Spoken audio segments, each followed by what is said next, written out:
সুপ্রিয় দর্শক, স্বাগত জানাচ্ছি কমিউনিটি দিস উইক অনুষ্ঠানে আপনাদের সবাইকে। আমি তানফির আহমেদ।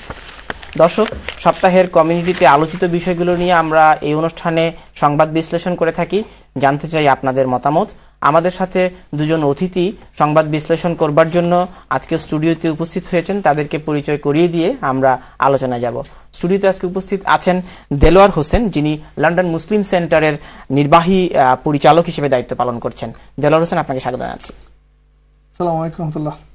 রয়েছেন পরিচিত সাংবাদিক, পরিচিত মুখ, বাংলা পোস্টের সম্পাদক, ব্রিটেন থেকে প্রকাশিত সাপ্তাহিক তারেক চৌধুরী। তিনি একজন পেশায় ব্যারিস্টার এবং বাংলাদেশ থেকে প্রকাশিত দৈনিক, যেটি বর্তমানে প্রকাশনা বন্ধ রয়েছে, আমার দেশের তিনি লন্ডন প্রতিনিধি হিসেবে কাজ করছেন। তারেক চৌধুরী, আপনাকে স্বাগতম। Thank you. আসসালামু আলাইকুম। দর্শক, সপ্তাহ জুড়ে বেশ আলোচিত ঘটনা ছিল গত সপ্তাহ জুড়ে। তারপরও আমি সংবাদপত্রের কয়েকটি শিরোনাম আপনাদেরকে পড়ে শোনাচ্ছি, আমার অতিথিরা সেই সংবাদ নিয়ে বিশ্লেষণ করবেন। শুরুতেই Bangla mirror, UK government needs more action to boost economy, IMF এটিকে শিরোনাম করেছে। Tarique Rahman holds government responsible for blackout and killing. লন্ডনে তারেক জিয়ার সমাবেশটিকে গুরুত্ব দিয়েছে দ্বিতীয় শিরোনামে। সাপ্তাহিক সুরমা, প্রধান শিরোনাম বেডরুম ট্যাক্সের প্রতিবাদে ব্রিটেন জুড়ে বিক্ষোভ। বিবিসির নিউজ নাইট অনুষ্ঠানে ডক্টর ইউনুস, বাংলাদেশের পোশাক শিল্প থেকে মুখ ফিরিয়ে নেওয়া কোনো সমাধান নয়। লন্ডনে দিন দুপুরে ব্রিটিশ সেনা খুন। লন্ডনে প্রকাশ্যে সভায় নেতাকর্মীদের উদ্দেশ্যে তারেক রহমান, ব্রিটিশ এমপিদের কাছে লবিং করুন। ফারুক চৌধুরী ব্রিস্টল সিটির লর্ড মেয়র। সাপ্তাহিক বাংলা টাইমস, প্রধান শিরোনাম লন্ডনে প্রকাশ্য দিবালোকে নির্মমভাবে ব্রিটিশ সেনা হত্যার জের, শঙ্কায় উৎকণ্ঠায় ব্রিটিশ মুসলিমরা। হামলার আশঙ্কায় ভীত দাড়ি টুপি হিজাব পরিহিতরা। 2টি মসজিদে হামলা, একটি মসজিদের দরজায় শূকরের মাংস। মুসলমানদের সাবধানে থাকার পরামর্শ মুসলিম কাউন্সিল অফ ব্রিটেইনের। লন্ডনের সড়ক নিরাপত্তা বাহিনীর 1200 সদস্যের বিশেষ টহল। পূর্ব লন্ডনে ধর্মীয় ও কমিউনিটি নেতৃবৃন্দের জরুরি বৈঠক, শান্তি বজায় রাখার আহ্বান। লন্ডন থেকে রাজনীতির দ্বিতীয় অধ্যায় শুরু করলেন তারেক রহমান। হোয়াইটচ্যাপেল ও আশেপাশের এলাকায় ডিসপার্সাল জোন ঘোষণা। ব্রিটেনে ইমিগ্রেন্ট আসা কমেছে, স্টুডেন্টরাও এখন ভিজিটর ভিসায় আসছেন। আর শেষের পাতায় একটি শিরোনাম এসছে, আরো 1 মিলিয়ন পাউন্ড সংগ্রহ, ইস্ট লন্ডন মসজিদের মরিয়ম সেন্টারের জন্য ফান্ড রেইজিং। রানীর কাছে বাংলাদেশ হাই কমিশনারের পরিচয়পত্র পেশ।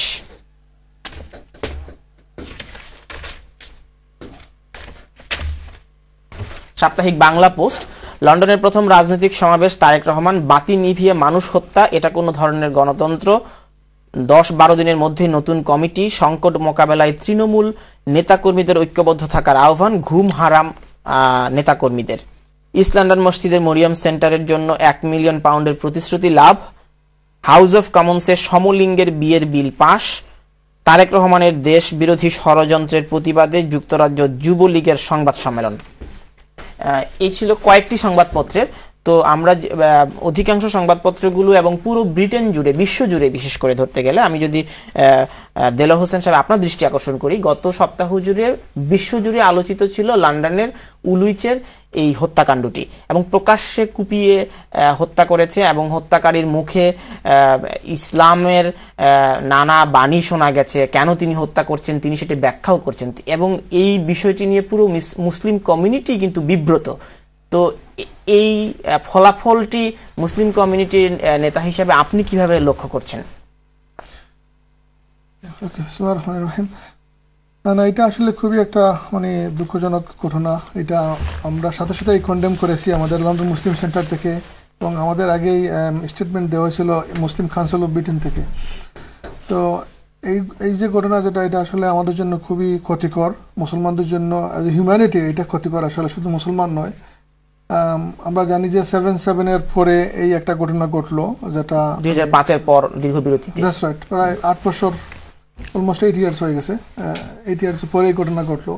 আমরা মনে করছিলাম যে আমরা অনেকটা কাটিয়ে উঠছি এই যে চরমপন্থীদের বা টেরোরিস্টদের যে তাদের যে কর্মকাণ্ড, এটা দেখে।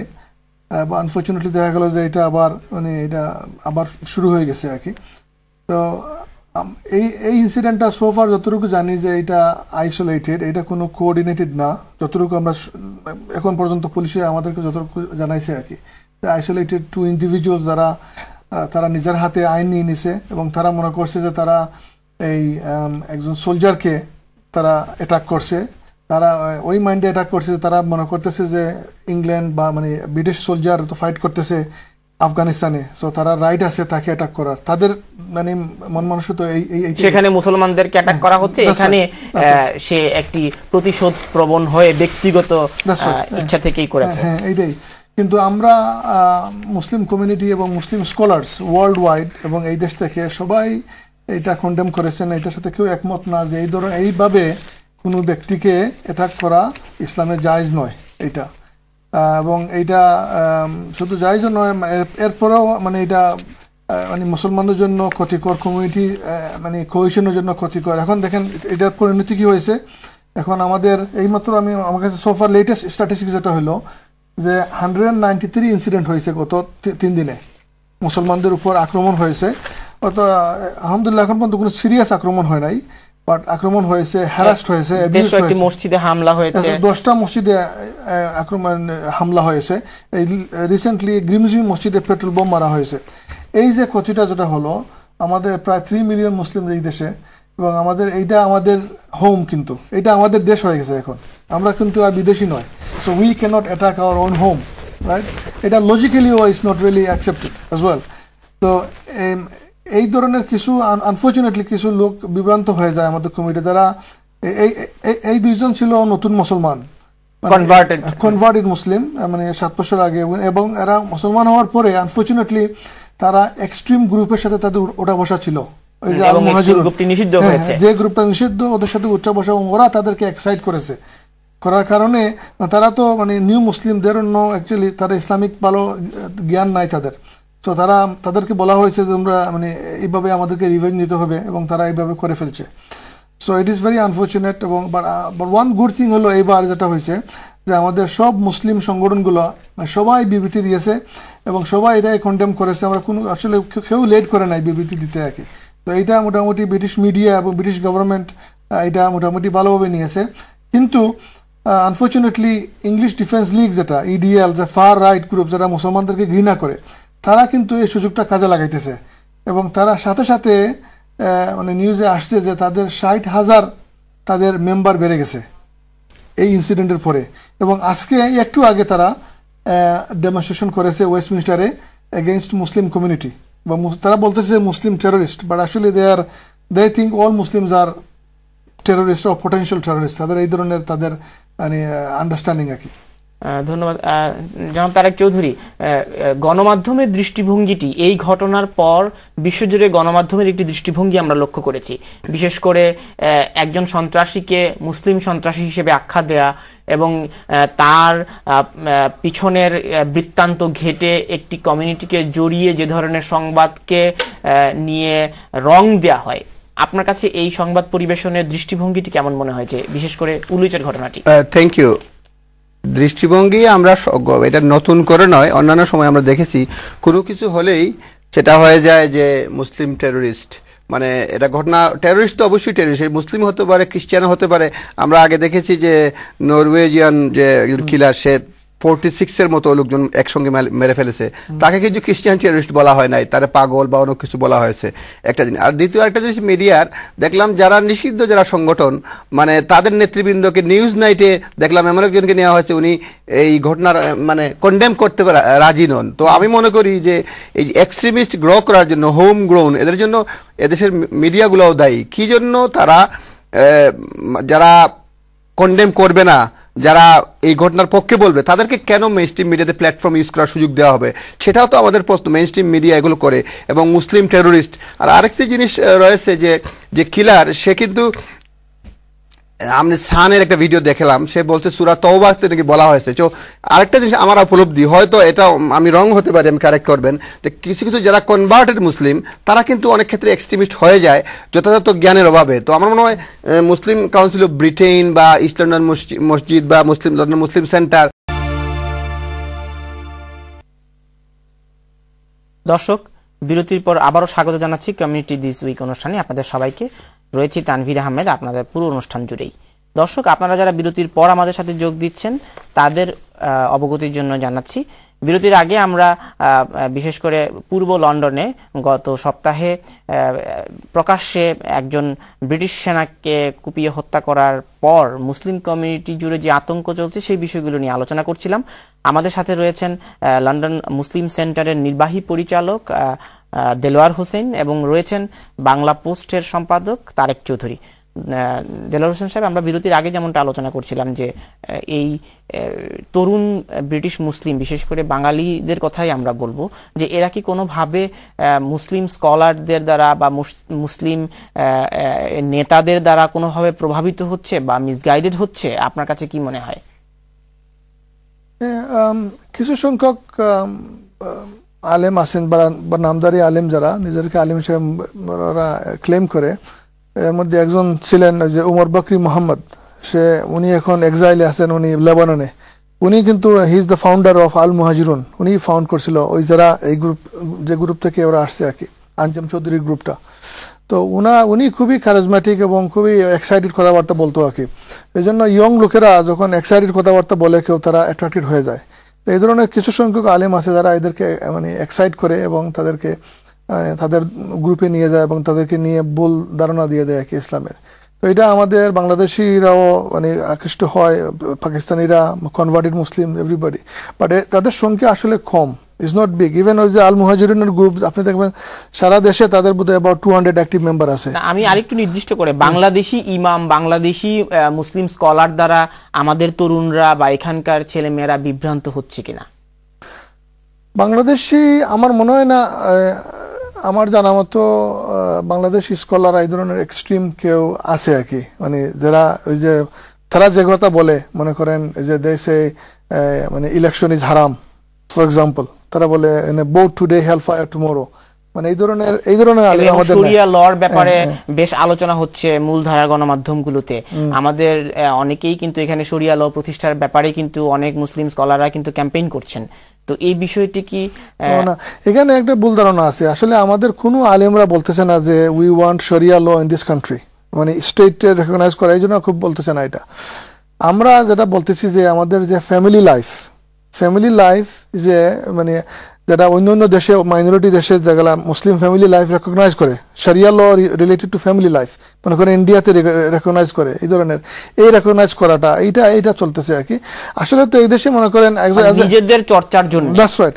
সো অ্যাজ এ মুসলিম আমরা, আপনি দেখেন আমরা কিন্তু we are observing about 95% of Sharia law, okay, and without any মানে প্রবলেম উইথ দি অথরিটি। আমরা নিজেদের সংস্কৃতিটাকে ধরে রাখতে, ইসলামী সংস্কৃতিটাকে নিজেদের মধ্যে পালন করার জন্য সেই লটি, কিন্তু মূলধারার সাথে শরিয়া ল ইমপ্লিমেন্টের বিষয়টি নাই। না, এটা তো না, আমরা উই আর মাইনরিটি এখানে, রাইট? এবং তো মনে করেন হালাল মিট আমরা খাচ্ছি, রাইট? এটা Sharia law, right? The government is allowing Islamic banking, Sharia মানে the government is allowing this Islamic banking.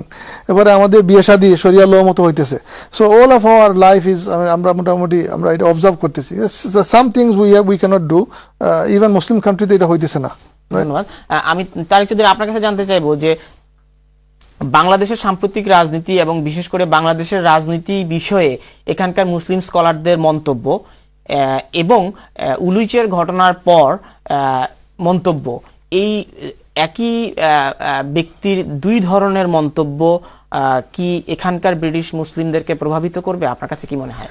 আমি ব্যাপারে এক্স্যাক্টলি আমি বুঝতে পারছি না একই ব্যক্তি দু ধরনের বক্তব্য দিচ্ছে কিনা। তবে আমি এটা বলতে পারি যে কিছু কিছু ক্ষেত্রে বাংলাদেশের ব্যাপারে কেউ এখানকার কিছু জেনারেলাইজ কমেন্ট করেছেন, সেটা 100% কারেক্ট ছিল না, এরকম কেউ করেছেন মনে হয়েছে। এবং যেখানেই হোক, হত্যাকাণ্ড হোক, সেটা কন্ডেম করা উচিত। এবং এখানকার যেটা বলেছেন যে আমাদের খুব বেশি এক্সপার্ট নেই যারা মেইন স্ট্রিমে আমাদেরকে বিশেষ করে এক্সট্রিমিজম প্রিচ করবে, এই ধরনের মেইন স্ট্রিমের এক্সপার্ট নেই। সুতরাং আমি এটা বলতে পারবো না। কিছু কেউ বিভ্রান্ত করেছেন সঠিক ইতিহাস না জেনে, এটা বলতে পারি। আর দ্বিতীয়ত যেটা বলতে শরিয়া ল বা পারিবারিক আইন এজন্য দরকার রয়েছে। আমি মনে করি, আমি একজন লয়ার, সেই হিসাবে কিছু কিছু ফ্যামিলি ম্যাটার্স আমরা ডিল করি। ডিভোর্সের ক্ষেত্রে কিন্তু যেহেতু আমরা ব্যক্তিগতভাবে ইসলাম চর্চা করি, পারিবারিক আইন চর্চা করি, অনেক ক্ষেত্রে কিন্তু রাষ্ট্রীয় পৃষ্ঠপোষকতার আইনের অভাবে আমরা কিন্তু বিড়ম্বনার শিকার হই। কারণ আমি একটা এক্সাম্পল দিই, এখানে অনেকে মুসলিম আইনে বিয়ে করেন, বিয়ে করার পরেই তালাক দিয়ে দেন। এই যে মুসলিম আইন অনুযায়ী ওনারা যে মোহরানা পাবে বা অন্যান্য মানে যে এন্টাইটেলমেন্ট সেগুলি পায় না। অনেকেই কিন্তু এই মুসলিম আইনকে মিস ইউজ করতেছে। সরকার যদি এটাকে মানে অ্যাপ্রুভ করতো বা আইনি পরিণত করতো, সেক্ষেত্রে কিন্তু একটা সুবিধা পাওয়া যেত। আরেকটা জিনিস, এটা সরকার, আমি বলতেছি না, আমার ধারণা ব্যক্তিগত, মানে আমাকে একমত আপনারা নাও হতে পারেন, এটা হয়তো করতে পারে সরকার যে ইয়েস তুমি ইসলামিক আইনে তোমার বিচার চাও কিনা, তোমার ইসলামিক আইন চাও না ব্রিটিশ আইনে চাও, তাকে চয়েস করার যদি একটা ব্যবস্থা থাকতো, সেক্ষেত্রে মনে হয় যে বিষয়টি আর সুবিধা হতো। যে আমার জন্য কম্পালসারি ইসলাম যদি না হয়, যে ইয়েস একটা অপশন হবে, ঠিক আছে এখানে ইসলামিক ল এনফোর্সমেন্ট আছে, ব্রিটিশ ল এনফোর্সমেন্ট আছে, তোমার পারিবারিক আইন, বিয়ে, ডিভোর্স, আমি আরো কয়েকটি বিষয় আপনার কাছ থেকে সুনির্দিষ্টভাবে জানতে চাই। আপনারা খুব ঘনিষ্ঠভাবে কাউন্সিল অফ মস্কের সাথেও কাজ করে থাকেন, তো আমরা নানা সময় দেখেছি যে ইমামরা বিভিন্ন রাজনৈতিক কর্মকাণ্ডে সভা সমিতিতে অংশ নিচ্ছেন। আমরা ইস্ট লন্ডন মসজিদের ইমামদেরকেও দেখেছি বাংলাদেশের রাজনৈতিক কর্মকাণ্ডে তারা বক্তৃতা দিচ্ছেন। তো এটিকে প্রয়োজন রয়েছে কিনা, ইমামদের এই ধরনের রাজনৈতিক কর্মকাণ্ডে অংশগ্রহণ করার যৌক্তিকতা রয়েছে কিনা, আর তারা যদি অংশগ্রহণ করেন এটি এখানকার তরুণদেরকে ভিন্ন খাতে প্রভাবিত করবে কিনা, তাদের মানসিকতাকে, আপনি কি মনে করেন? এখানে একটা ভুল ধারণা আছে। আসলে আমাদের ইমামরা কোনো পলিটিক্যাল প্ল্যাটফর্মে যান নাই, ওনারা শুধু রিলিজিয়াস ইস্যুতে গিয়েছেন। মনে করে ওনারা যে মিটিংগুলোতে গেছেন এগুলো হলো অ্যাবাউট ব্লাসফেমি, এই যে আল্লাহ রসুল সাল্লাল্লাহু আলাইহি ওয়াসাল্লামকে অবমাননা করা হয়েছে। মানে ইসলামের যদি কোনো ইস্যু থাকে, মনে করে বাংলাদেশ সরকার যেই থাকুক, তারা যদি ইসলামের কোনো ক্ষতি করে বা ইসলামের আইনের কোনো মানে মানে মানে তারা এটাকে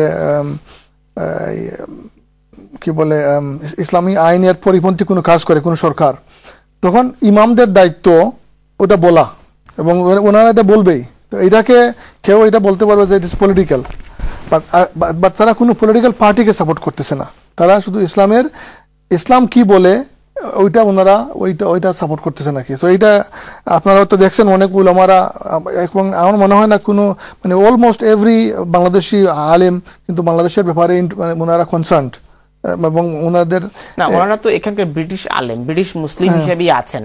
তো বাংলাদেশ বিষয়ে অনেক বেশি কনসার্ন রেজ করলে কি এটি আমাদের কমিউনিটি বিভাজিত হয় কিনা বা এটির প্রয়োজনীয়তা আছে কিনা, আপনি কি মনে করেন? ঠিক আছে, এখন তো ওয়ার্ল্ড হয়ে গেছে একদম, is a global village, right? আমরা অনেক সময় বাংলাদেশে কোনো ঘটনা ঘটলে বাংলাদেশের লোকে জানার আগে আমরা জেনে ফেলি, রাইট? তো এখন যেহেতু আমরা এখনো আমাদের big number of first generation, আমাদের ইমাম যারা সবাই কিন্তু ফার্স্ট জেনারেশন ইমাম, মানে বাংলাদেশ থেকে ব্রোট আপ হয়ে আসছেন। তো ওনারা ন্যাচারালি বাংলাদেশের সাথে কানেক্টেড। আপনি আবার দেখবেন যারা এই দেশে বোর্ন ব্রোট আপ ইমাম, এরা কিন্তু বাংলাদেশ সম্পর্কে বেশি জানে না এবং তাদের কন্ট্রিবিউশন একদম কম। সো এটা ন্যাচারাল একটা মানে কারণে এটা হইতেছে। ধন্যবাদ। আমরা দর্শকদের মতামত জানতে চাই। কে আছেন দর্শক টেলিফোনে? আপনার পরিচয় দিয়ে প্রশ্ন করুন। দর্শক আপনার পরিচয় দিয়ে প্রশ্ন করুন। কলার, আপনার টেলিভিশনের ভলিউম কমিয়ে আমাদের সাথে টেলিফোনে আপনার মন্তব্য। হ্যালো, আসসালামু আলাইকুম। ওয়ালাইকুম আসসালাম। Okay, so my name is Islam, and I wanted to talk about the Woolwich incident. Well, the alleged killings that took place in Woolwich, whether it's Islamically permissible and falls under jihad, it's for a sheikh or a Muslim scholar to give a ruling. But my comments are that we Muslims are fast at condemning killings by Muslims of a soldier. But we should realize that in the name of man-made democracy, the West has killed over millions of women and children, civilians in Iraq, Afghanistan, and so on. And we should. Can you hear me? We should at the same time. What is your question? What is your question, brother? Well, can you hear me? Yeah. Carry on and ask your question. Directly ask your question. So what I'm saying is that in the mainstream media, we tend to give a slant. We're just condemning Muslim killings, but for every life is dear to Allah, whether it's so every act of violence by the West, those should be condemned at the same time. The public get a তো আমরা বলছিলাম যে extradition লটি আসলে এই দেশের নিয়ম অনুযায়ী, আমি যেমনটা এক্সট্রাডিশন ল 2003, হ্যাঁ, এবং এটি জানা দরকার যে এক্সট্রাডিশন ল 2003 আসলে কি বলছে। এক্সট্রাডিশন ল 2003 অনুযায়ী কিন্তু হোম সেক্রেটারির কাছে কিন্তু এই আবেদনটি জানাতে হয়, হ্যাঁ, এবং আমরা জানি যে আবেদনটি এসেছে, এখনো কিন্তু কিছুই হয়নি। ইন্টারপোলকে নির্দেশ হয়েছে, শুধুমাত্র বলা হয়েছে যে দুদক অফিসারকে বলা হয়েছে ইন্টারপোলের সহায়তা নেওয়া হোক, এখন কিন্তু মানে আসে নাই। আসার পরে গভর্নমেন্ট, আমি যদি আগেই বলছিলাম যে গভর্নমেন্ট অ্যাপ্রুভাল, গভর্নমেন্ট এই সংক্রান্ত ব্যাপারে সেক্রেটারি অফ স্টেট মানে হোম সেক্রেটারি এখানকার এইখানে আসতে হবে। তারপরে তারেক রহমান যদি এখানকে বিষয় করে ফেয়ার ট্রায়ালের বিষয়টা, যেখানে তার এন্টাইটেলড, মনে করেন 3টা বিষয়ে গুরুত্ব পাবে আর্টিকেল, যেটা হিউম্যান রাইটস সংক্রান্ত, যেটা হবে 1 নম্বর হচ্ছে 6 নম্বর। আমি যদি লিটারালি আমি বলি যে 6 নম্বরে হচ্ছে যে সেখানে তার রাইট টু ফেয়ার ট্রায়াল সেটা পাবে কি না, এই একটা বিষয় যদি আমরা ধরি। তারপরে 3 নম্বর রয়েছে যে prohibition of torture of human and inhuman and degrading treatment আছে কিনা। তো ডিগ্রেডিং ট্রিটমেন্টের যদি থাকেন, আপনি রিমান্ড জানেন বা অন্য ধরনের ট্রিটমেন্ট আপনারা জানেন, বাংলাদেশে দেখতে পাচ্ছেন। ফেয়ার ট্রায়ালের বিষয়টি আপনারা জানেন। Right to liberty and security, liberty তার থাকবে কিনা, যদি ফেয়ার ট্রায়ালের বিষয়টি জানেন। এই একটা ফেয়ার ট্রায়াল ছাড়াও আমার কাছে মনে হয় যে আবেদনটি জানাতে হলে আদালত থেকে কনভিক্টেড হতে হয়। তো তারেক রহমানের বিরুদ্ধে কোনো মামলা কি এ পর্যন্ত কনভিকশন হয়েছে কিনা? এটা হচ্ছে এক্সট্রাডিশনের ক্ষেত্রে, কিন্তু ইন্টারপোল যদি হয় তখন কিন্তু তারা এই যদি ইন্টারপোল যদি হয় for the sake of argument, সেক্ষেত্রে কিন্তু ইনভেস্টিগেশন প্রসেস অ্যারেস্ট ওয়ারেন্ট করা হয়, কিন্তু এক্সট্রাডিশনের ক্ষেত্রে কনভিক্টেড হতে হয়, কিন্তু এখানে কোনো কনভিকশন তো ধারে কাছেও নাই। কিন্তু ইন্টারপোল কি পারবে যে এক্সট্রাডিশন অ্যাক্টটি রয়েছে 2003, তো ওই এক্সট্রাডিশন অ্যাক্ট কার্যকর হবে নাকি ইন্টারপোলের মাধ্যমে আসলেও কার্যকর হবে? সরকার চাইতে হবে ইন্টারডিকশন একটা কার্যকর করার জন্য, এবং প্রথমেই ফার্স্ট পয়েন্ট হবে এখানে secretary of state. Secretary of state approve করবে কিনা, এটা হলো প্রথম বিষয়, এবং এটি পার্লামেন্ট থেকে অনুমোদন নিতে হয়। হ্যাঁ, সেক্রেটারি, কারণ বাংলাদেশের সঙ্গে দ্বিপাক্ষিকভাবে এক্সট্রাডিশন কোনো চুক্তি নাই। জেনারেল যে 2001 ইউকে যেটা আছে, এই জেনারেল ছাড়া মানে নর্মালি বাংলাদেশের সঙ্গে কোনো ধরনের দ্বিপাক্ষিক চুক্তি নাই যে কুইকলি নিয়ে দেওয়ার জন্য আর কি। তারপর সকল চুক্তি হলেও মানে তারেক রহমানকে নিয়ে নেওয়ার জন্য যেসব আইনি বাধা রয়েছে সেই ক্ষেত্রে সেইগুলি অতিক্রম করতে পারবে না। আর দ্বিতীয়ত এগুলি মানে যদি এই বাধাতে যেতে হয় যে ফেয়ার ট্রায়ালস, লিবার্টি, তারপরে মানে উনি ইনহিউম্যান বা ডিগ্রেডিং ট্রিটমেন্ট হবে কিনা, এই বিষয়গুলো যাওয়ার আগেই তারেক রহমান এক ধাপ আগে। এজন্যই অ্যাসাইলামের ক্ষেত্রে এই বিষয়গুলো আসছে। এগুলি যদি মানে অ্যাসাইলামের ক্ষেত্রে যদি না আসতো উনি অ্যাসাইলাম পেতেন না। সুতরাং ইউকে অলরেডি অ্যাকসেপ্ট করে ফেলছে he was subject to persecutions from the government. সুতরাং এই স্টেজে তারেক রহমান যদি বসেও থাকে এগুলি করার জন্য, আমার মনে হয় সরকার এসে এই ক্ষেত্রে কোনো কিছুই করতে পারবে না, এক্সট্রাডিশনের ক্ষেত্রে পারবে না। আপনার বক্তব্য কি এই বিষয়ে? না, আমি একটু ভিন্ন দিকে মানে দৃষ্টি ফেরাতে চাই যে তারেক রহমান সাহেব তো নিজেই বলছেন যে উনি দেশে ফিরে যেতে চান, এবং উনি দেশে ফেরার ব্যাপারে আমরা যতটুকু জানি মানে সাংবাদিক হিসাবে, যে উনি আপনার গতকালকে এবং আজকে উনি বেলজিয়ামে ছিলেন, বেলজিয়ামে ইউরোপিয়ান আদালতে গেছেন, উনি চেষ্টা করছেন, কূটনৈতিক তৎপরতা চলছে, এবং ওই সভায় কিন্তু গত সোমবারে যে সভাটা হয়েছে বিএনপি, সেখানে উনি বলছেন যে মানে যুক্তরাজ্যে তাদের রাজনীতিটা, বিএনপির রাজনীতিটা হবে একটু ভিন্ন ধরনের, এখানে হবে লবিং এবং কূটনৈতিক তৎপরতা কেন্দ্রিক, এবং তারেক রহমান তো নিজেই দেশে ফিরে যেতে চান। আমার একটা জিনিস মনে হয় যে বাংলাদেশ সরকারের মন্ত্রীরা মানে তারেক রহমানের বিষয়ে প্রত্যেক দিন মিডিয়ার সঙ্গে কথা বলে তারেক রহমানকে আসলে হাইলাইট করতেছেন। এটা কেন করতেছেন, কিভাবে করতেছেন, এটা আসলে আমার বোধগম্য না। তারেক রহমানকে হাইলাইট করাটা কি অন্যায় কিনা? না না, কিন্তু এটা তো আলোচিত বিষয়, যেহেতু অনেকদিন পর তিনি প্রকাশ্যে সভা। তারেক রহমান তো অবশ্যই বাংলাদেশে একজন আলোচিত বিষয়, এবং বিএনপির মানে দ্বিতীয় মানে ক্ষমতাবান ব্যক্তি, বা বিএনপির ভাষায় আগামী দিনের প্রধানমন্ত্রী, ভাবি প্রধানমন্ত্রী, অবশ্যই আলোচিত বিষয়। কিন্তু যে আলোচনাটা মানে বর্তমান সরকারের মন্ত্রীরা অন্য একটা পর্যায়ে নিয়ে যাচ্ছেন, যে প্রতিদিনের বাংলাদেশের টিভি চ্যানেলগুলোতে শিরোনাম হচ্ছেন তারেক রহমান, বাংলাদেশের খবরের কাগজগুলোতে শিরোনাম হচ্ছেন তারেক রহমান, এবং গত সোমবারের আগে কিন্তু এই প্রেক্ষাপটটা ছিল না। সোমবারের আগে তো তারেক রহমান এর আগে বক্তব্য দেননি, এবং ওনার যে সমস্ত বক্তব্য এসেছে, যেমন সাগররিনী হত্যাকাণ্ড নিয়ে উনি বক্তব্য দিয়েছেন, উনি পদ্মা সেতু দুর্নীতি নিয়ে কথা বলেছেন। তো স্বাভাবিকভাবে বাংলাদেশের রাজনীতি নিয়ে যখন কথা বলবেন তো গণমাধ্যমগুলো সেই বিষয়গুলো কি পিক করবে, এটাই তো গণমাধ্যমের বৈশিষ্ট্য।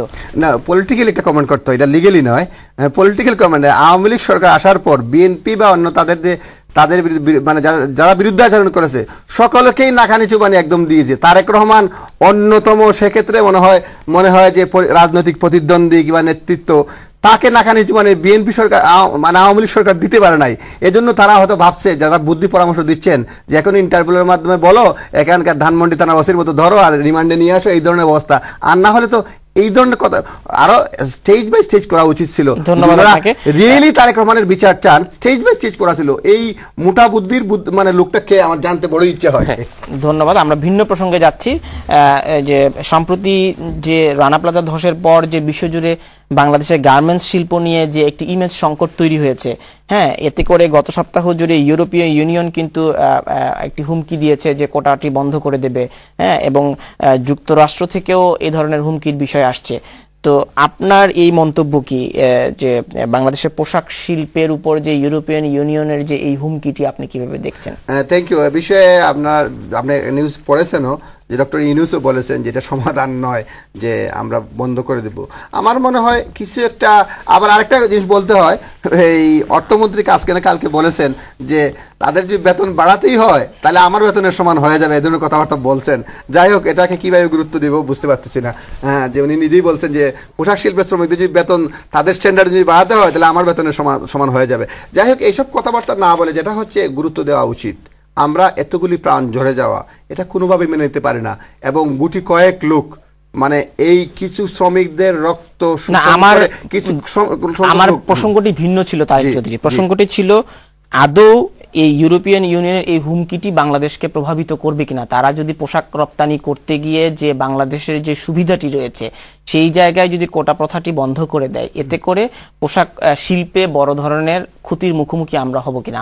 আমরা অবশ্যই হবো। কি জন্য বলছি, আমরা অল্টারনেটিভ মার্কেট কিন্তু চায়না এবং ইন্ডিয়া হয়ে যেতে পারে, সেক্ষেত্রে আমরা বিরাট ক্ষতির সম্মুখীন হবো। তারা ইমপ্লিমেন্ট যদি করে কিছু কিছু ক্ষেত্রে, তাদের আর কোনো পথ আছে কিনা বাংলাদেশ ছাড়া আসলে আদৌ? হ্যাঁ, বাংলাদেশ ছাড়া পথ রয়েছে, ইন্ডিয়া রয়েছে, চায়না রয়েছে, সেসব ক্ষেত্রে পথ রয়েছে, এবং কিছু কিছু কোম্পানি অলরেডি উইথড্র করে ফেলছে। সুতরাং তারা যদি পুরোপুরি উইথড্র না করে পার্টলি উইথড্র করে আমাদের অবস্থা বাড়া যাবে, আনএমপ্লয়মেন্টের ক্ষেত্রে বিশাল একটা প্রবলেম হয়ে যাবে, এবং আমাদের যারা এই ব্যবসার সঙ্গে জড়িত অসংখ্য লোক জড়িত, আমরা বিরাট বিপদের সম্মুখীন হবো। আমার মনে হয় সরকার এবং বিরোধী দল সবাইকে এভাবে ঐক্যবদ্ধ। আমরা অনুষ্ঠানের প্রায় শেষ পর্যায়ে, আপনি ধন্যবাদ দেওয়ার সুযোগ পাবেন। আমরা অনুষ্ঠানের প্রায় শেষ পর্যায়ে চলে আসছি। মঞ্জুর, আমাকে আমন্ত্রণ জানানোর জন্য আপনাকে ধন্যবাদ, এবং আমিও ধন্যবাদ জানাতে চাই আমার সম্পাদক সায়েম চৌধুরীকে আমাকে এখানে আসার মানে সুযোগ করে দেওয়ার জন্য। আর ধন্যবাদ তানভীর ভাইকেও। দর্শক, আপনারা আমাদের আরো বেশ কিছু আলোচনার বিষয়বস্তু ছিল এই সপ্তাহ জুড়ে, কিন্তু উলুচের হত্যাকাণ্ড এবং বিশেষ করে তারেক রহমানের এই ইস্যুটির কারণেই আমরা পুরো অনুষ্ঠান জুড়ে হয়তো এই তিনটি বিষয়ের বেশি আলোচনা করতে পারিনি। তো আগামী সপ্তাহে সোমবারে নতুন কমিউনিটির নতুন বিষয় নিয়ে আপনাদের সাথে আলোচনা হবে, আর নতুন অতিথি নিয়ে দেখা হবে। ভালো থাকুন, সুস্থ থাকুন, আল্লাহ হাফেজ।